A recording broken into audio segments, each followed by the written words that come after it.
may be. Now, today's aim, facts, to show how God helped Joshua and the people overcome Jericho by trusting him. Trust. That's very important in our lives, to trust him, even if we think we got this situation, we've got this handled, or I've got a deadline. I've got to get this done by Tuesday of next week. Tuesday comes. Sometimes you just have to trust him. And not to say we're not to use our intelligence, not to be mindful of certain things, but the Lord will show you how to navigate the situation. Principle, to show that God is a victorious God who works on the side of those who trust him. Trust him. To have a communal relationship with the Lord, to have a relationship with the Lord, there's trust. There's trust. And to be able to lean on him.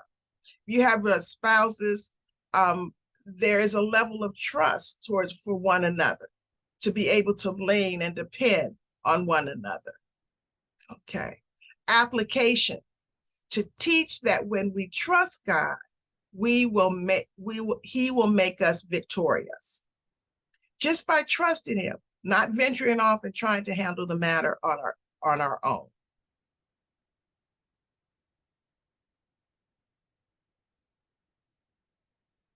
Okay. Okay. The golden text. It came to pass at the seventh time, when the priest blew with the trumpets, Joshua said unto the people, shout, for the Lord hath given you the city. Now, as we go through the lesson, I would like for you to consider what cities, what stronghold, what fortifications has the Lord given you in your walk with the Lord, to be mindful, to remember the blessings and the deliverances that the Lord has pulled you through. The Lord has given you the city. Trust and believe. In Joshua 6:2-4, 2, and the Lord said unto Joshua, see, I have given into thine hand Jericho, and the king thereof, and the mighty men of valor. And ye shall compass the city, all ye men of war, and go around about the city once. Thus shalt thou do 6 days. And seven priests shall bear before the ark 7 trumpets of ram's horns. And the 7th day ye shall compass the city 7 times, and the priest shall blow with the trumpets. Joshua 6:12-20. And Joshua rose early in the morning, and the priests took up the ark of the Lord, and 7 priests bearing 7 trumpets of ram horns before the ark of the Lord went on continually, and blew with the trumpets, and the armed men went before them. But the reward came after the ark of the Lord, the priests going on and blowing with the trumpets. And the 2nd day, they compassed the city once and returned into the camp. So they did 6 days. And it came to pass on the 7th day that they rose early about the dawning of the day and compassed the city after the same manner 7 times. Only one that day they compassed the city 7 times. Only on that day they compassed the city 7 times. And it came to pass at the 7th time, when the priest blew with the trumpets, Joshua said unto the people, shout, for the Lord hath given you the city, and the city shall be accursed, even it, and all that were therein to the Lord. Only Rahab, the harlot, shall live, she and all that are with her in the house, because she hid the messengers that we sent. And ye in any wise keep yourselves from the accursed thing, lest ye make yourselves accursed. When ye take of the accursed thing and make the camp of Israel accursed, are trouble it. But all the silver and gold and vessels of brass and iron are consecrated unto the Lord. They shall come into the treasury of the Lord. So the people shouted when the priest blew the trumpets. And it came to pass when the people heard the sound of the trumpet, and the people shouted with a great shout, that the wall fell down flat, so that the people went up into the city, every man straight before him, and they took the city. When reading Joshua 6, 2-4, and the Lord said unto Joshua, see, I have given into thine hand Jericho, and the king thereof, and the mighty men of valor. And ye shall compass the city, all ye men of war, and go round about the city once. Thou shalt do 6 days. And 7 priests shall bear before the ark 7 trumpets of ram's horns, and the 7th day ye shall compass the city 7 times, and the priest shall blow the trumpets. The orange writing, you just take a note that those were practical points that we may go over if we have time to do so at the end of the lesson. I made mention that to take the city. The Lord spoke to Joshua, consider the Lord as being the commander in chief. He's there and he's instructing Joshua on the things to do. He provides Joshua the promise and the procedure from where Israel entered. So he's given Joshua his instructions. Joshua's got his instructions, and he's told him that the Jericho is already his. He said, I've given it into thine hand, Jericho, and the king, and the mighty men of valor was the group, a part of the first part of the processional that would lead. So they could pass the city. Okay. So the promise, from where Israel entered Canaan, there was no way to proceed without first taking Jericho. So entering Canaan, they knew that there was a challenge there. The Lord had promised them the promised land, had promised them deliverance, and they could not see how they were going to get it. So as you know, before this part of the scripture, Joshua had sent out spies to spy out the land, to see what was the challenge, to see who they were fighting up against.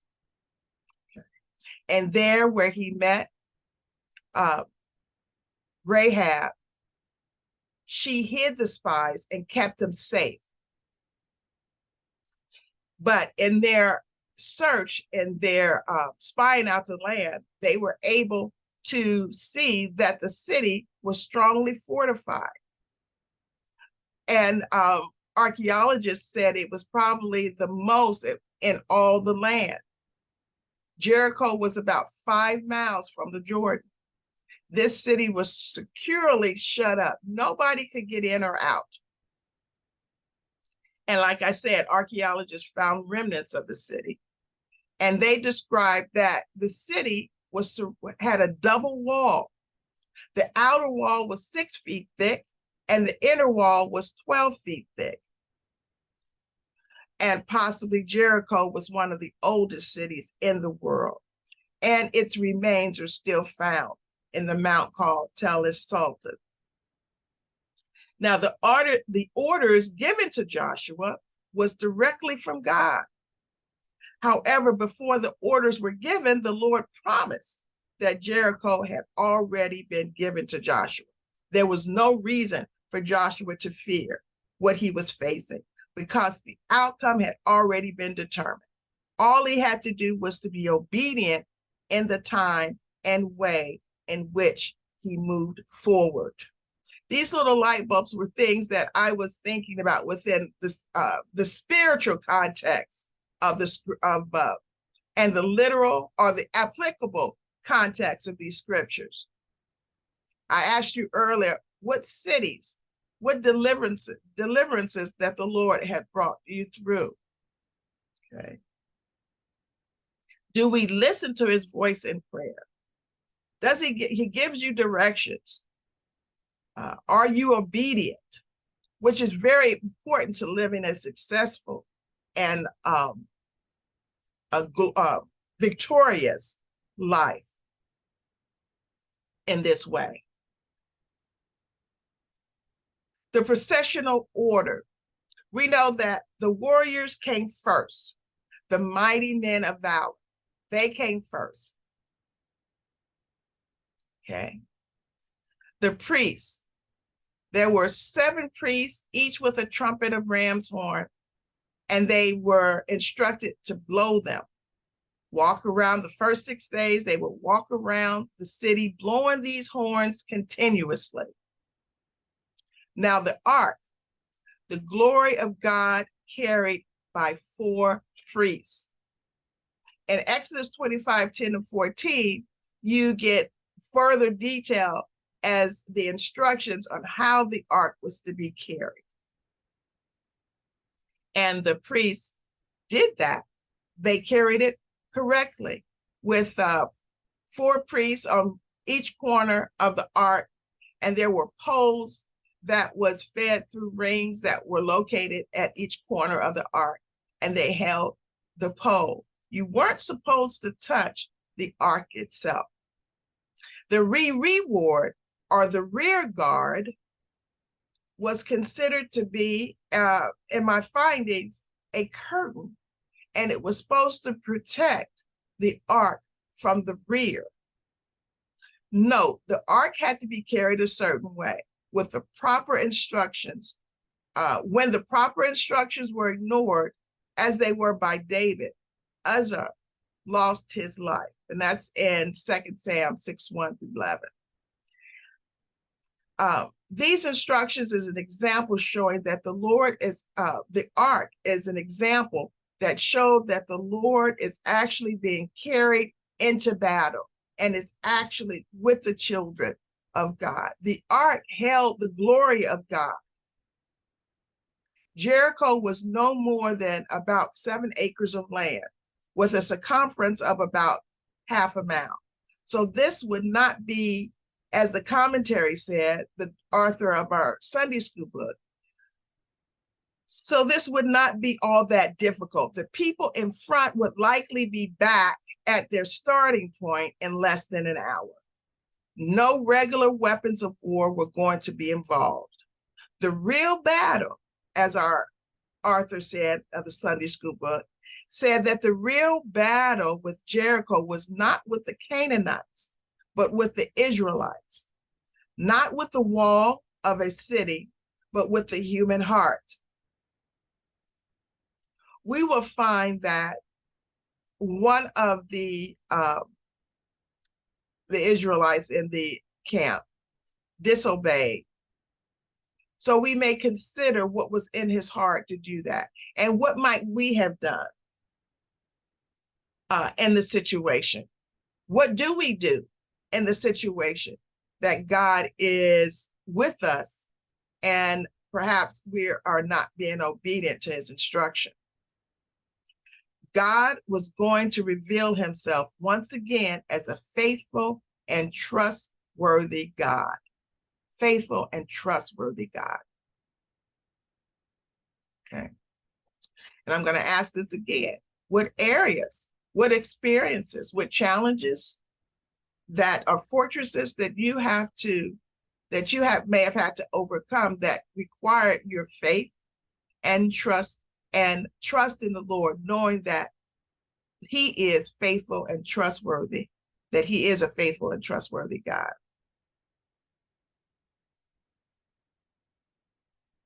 This is something like a commercial.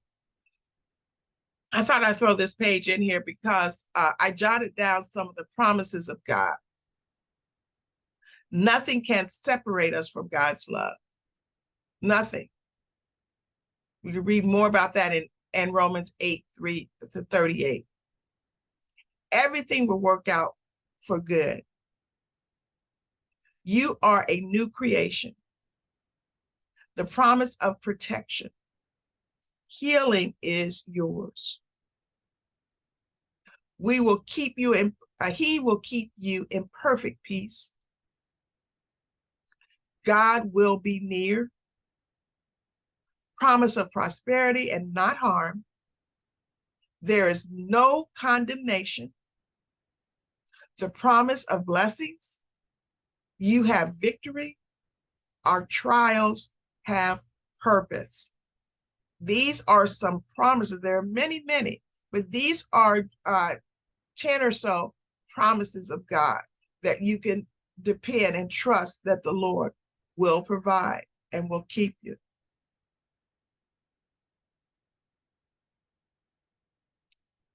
And this, when we look at what Israel did, Joshua 6:12-17,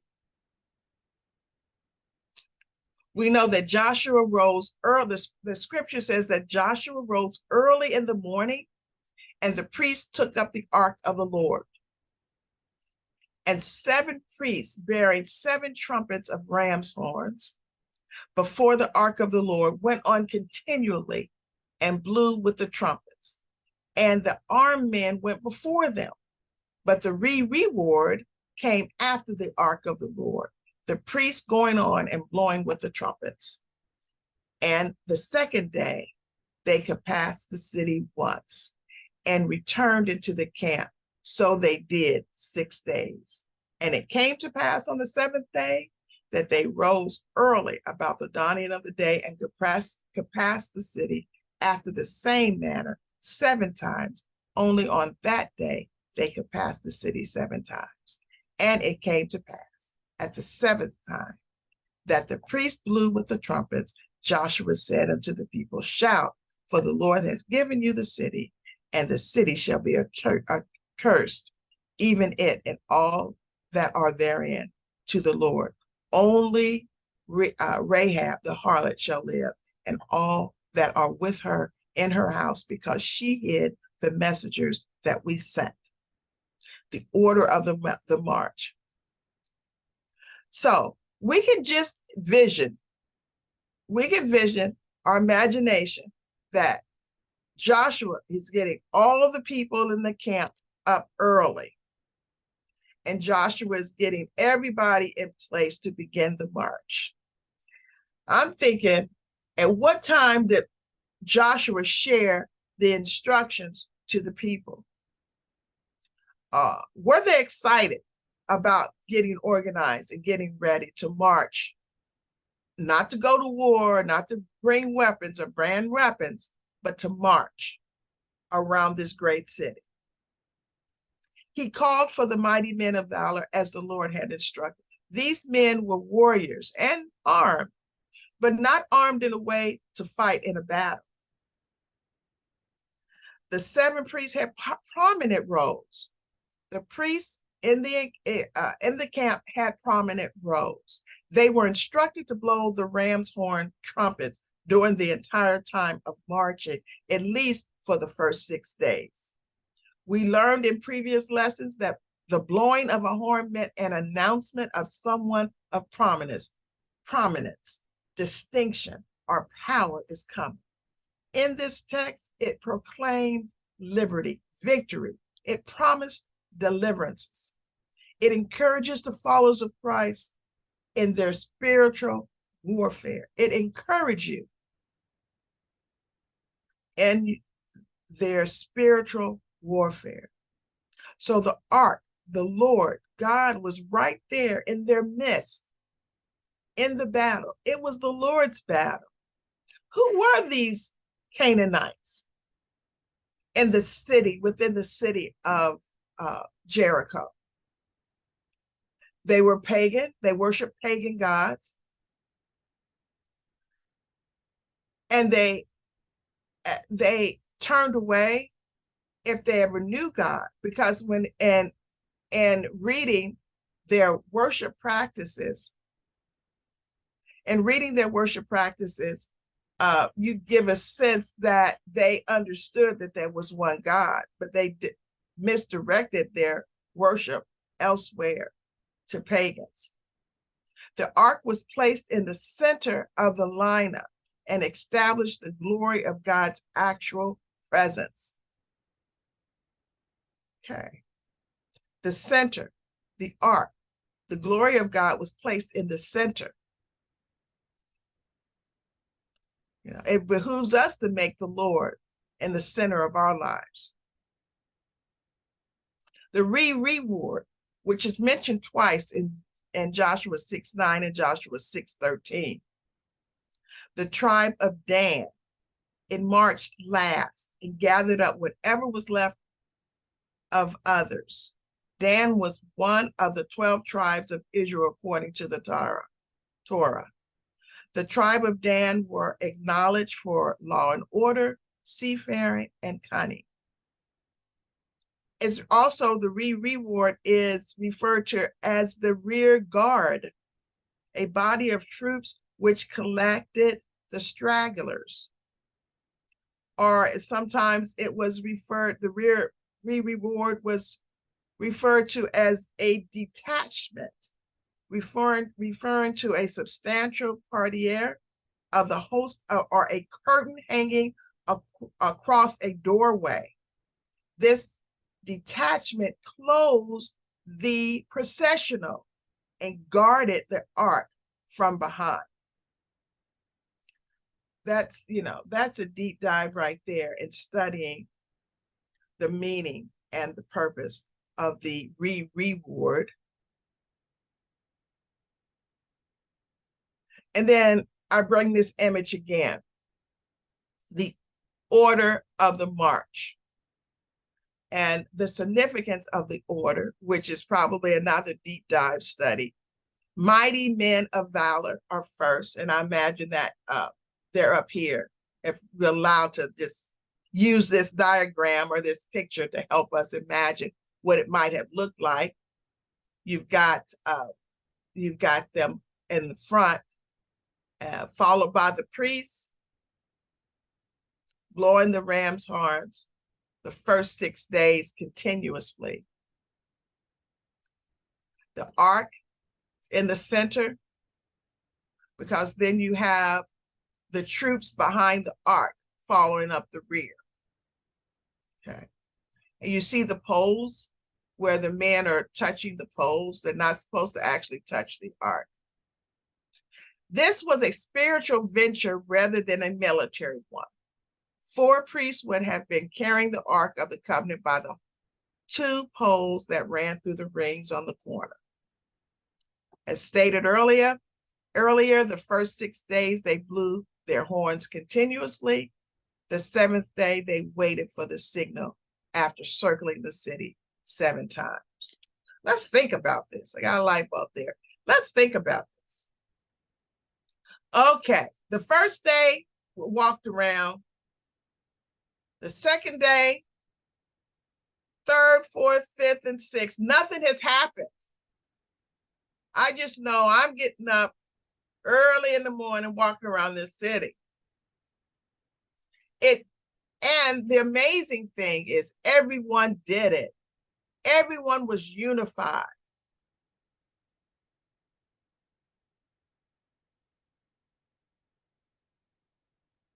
They were all of one mind. And they followed his instructions.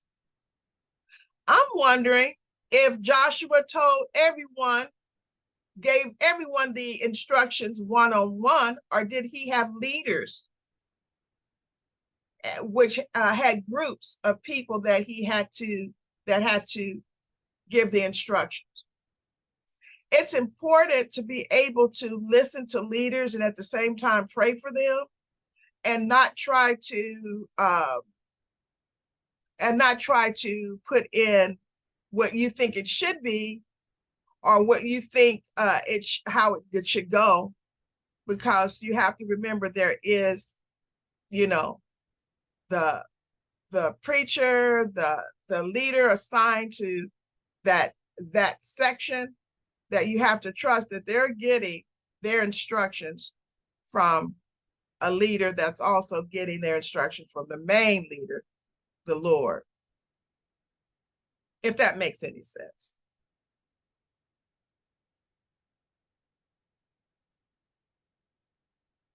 And then we're here with the last three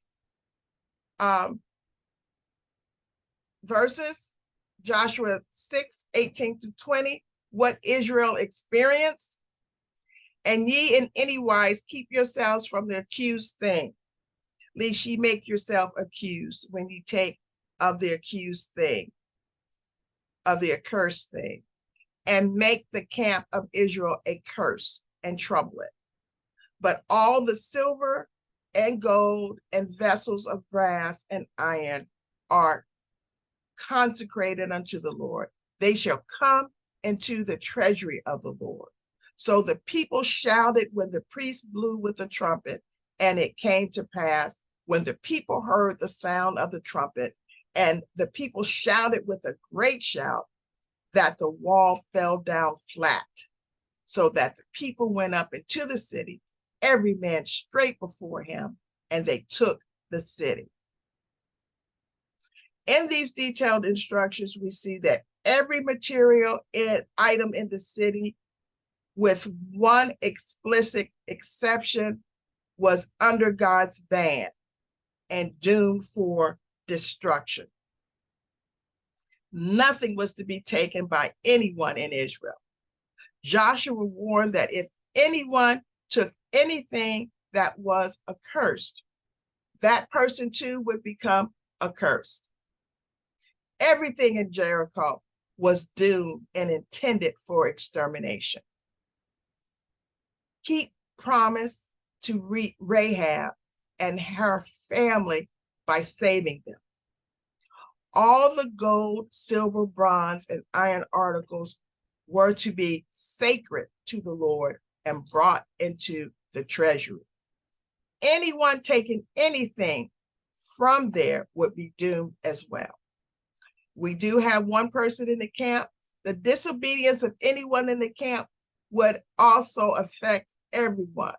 Achan disobeyed, stole by stealing a garment, 200 shekels of silver, and a wedge of gold during the heat of the battle, after having been instructed that all the material items of the city belonged to God.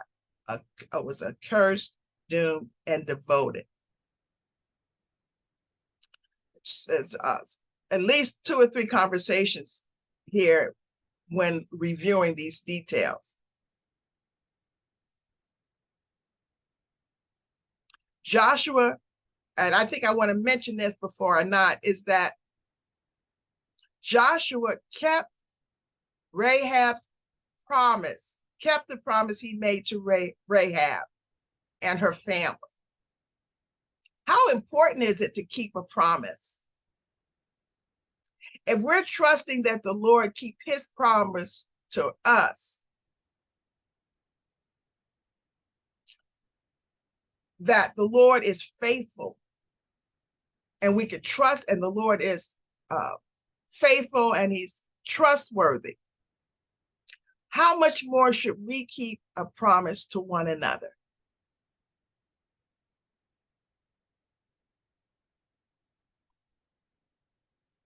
It was, we consider the fact that all the gold, all the silver was taken to be brought into the treasury, the Lord's treasury. Consider that what Achan had done by stealing these items was actually robbing and stealing from God. It has a kind of connection or parallel to what tithing and first fruits.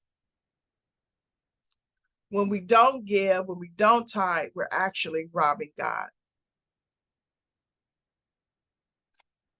What was behind God's command?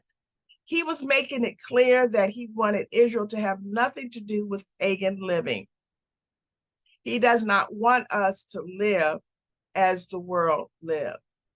And we're in the world, but we're not of it. We cannot take on some of the activities that the world does. We have to set ourselves apart. We can't do everything. We just can't. Some of the books and literature and movies, we can't subject ourselves to the stream of information that is ungodly. And it can be very subtle. How can we be more mindful of the subtleties of the enemy's devices? Prayer, relationship with God, because he will sure enough tell you, including the wicked practices related to their religious activities. Some of the music out there, when we deep dive and understanding some of the symbolism that's associated with it,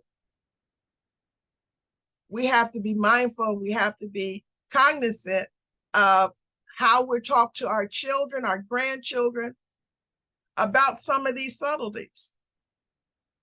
And if you sit up and look at it, you find yourself participating just by humming or singing the song or dressing the style, mimicking the attitude.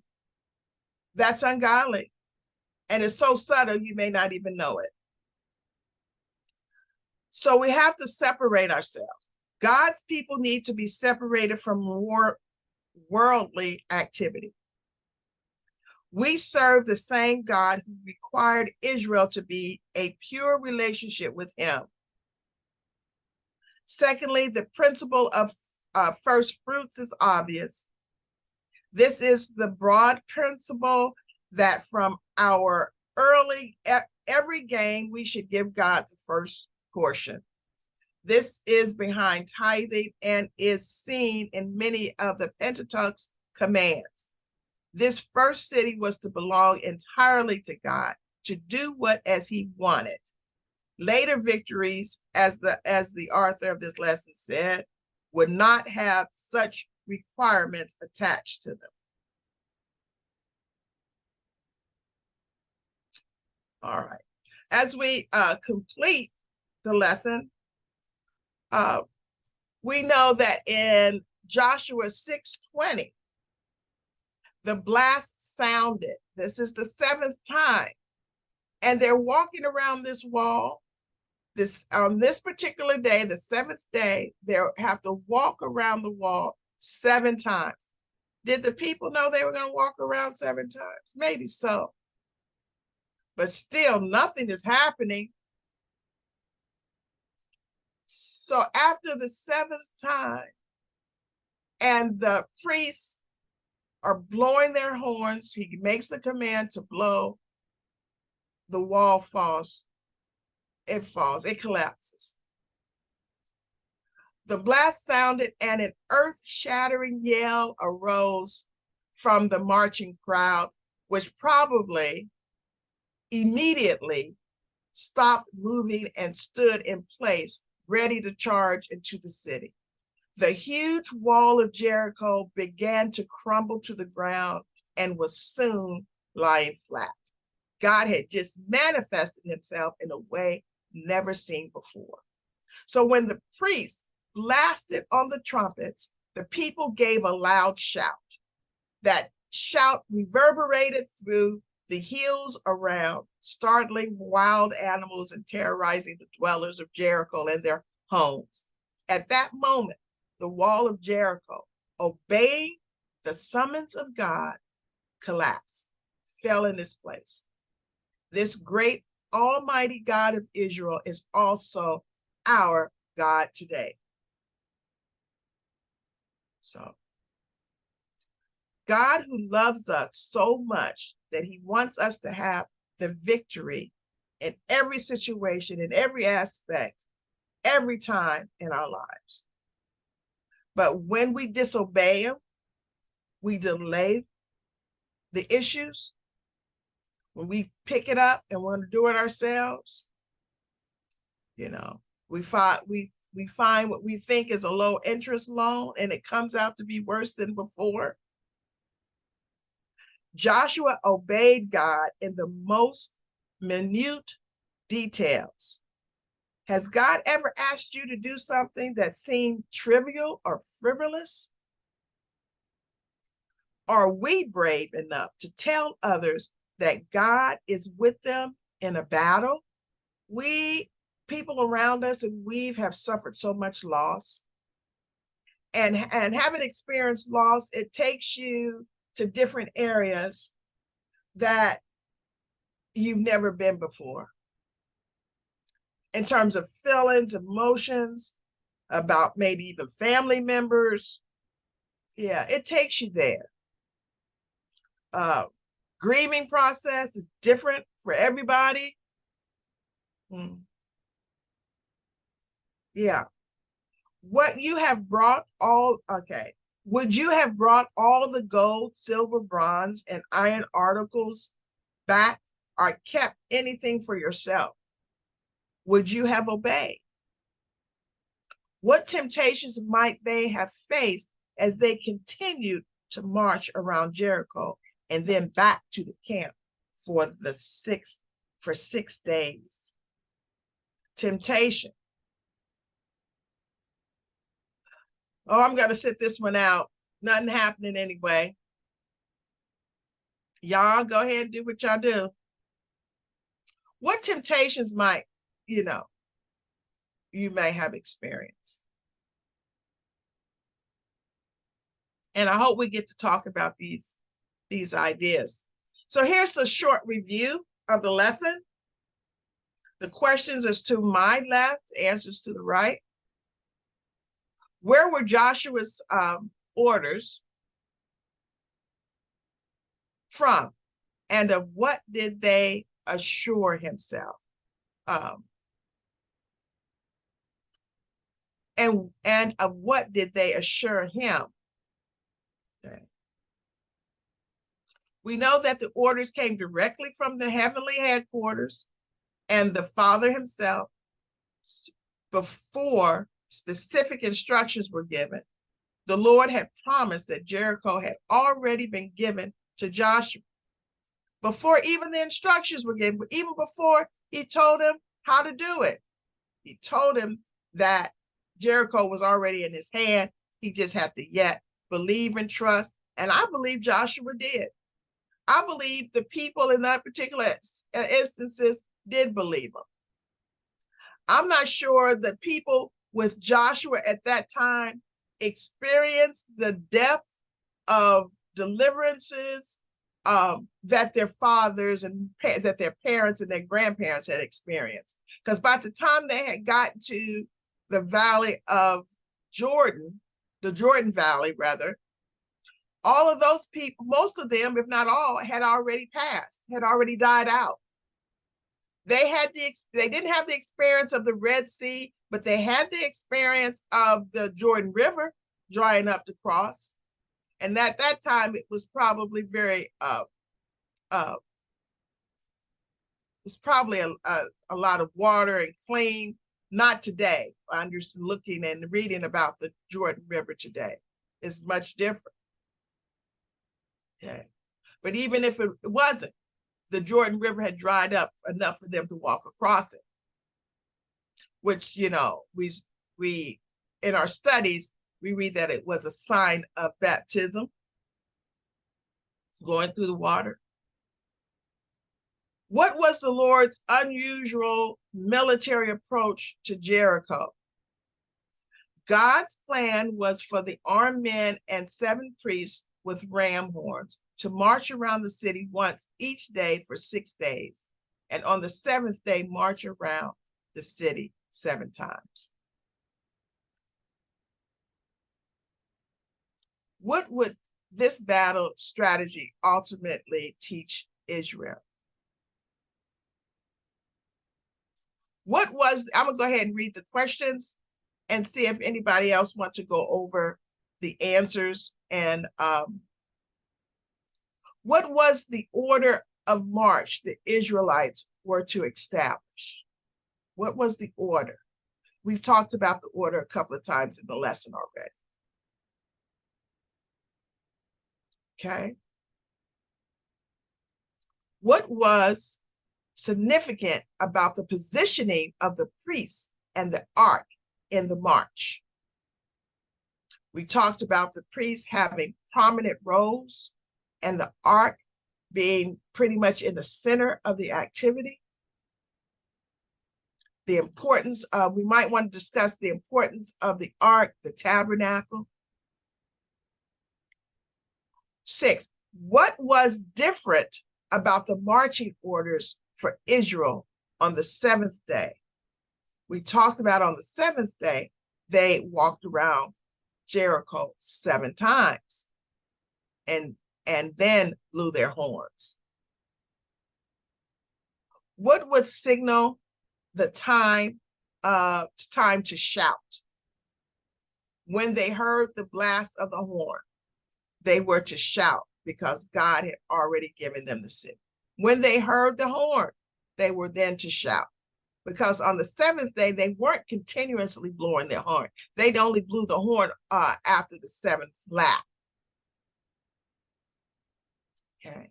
9, what would happen if God's orders were disobeyed? Well, we have an idea. Oh, we skipped 8. What did God say Israel was to do with the things and people of Jericho? They were all destroyed. Everything was devoted to God. Everything was devoted. Either the valuables, the gold, the silver was put into the treasury. Everything else was burnt. People, children, women, everything was destroyed. Okay. 9, what would happen if God's orders were disobeyed? We know that the man who stole, he and his family ultimately were stoned to death. 10, the huge wall. Okay, how does the text describes the final outcome of Israel's actions? And we know that the wall fell.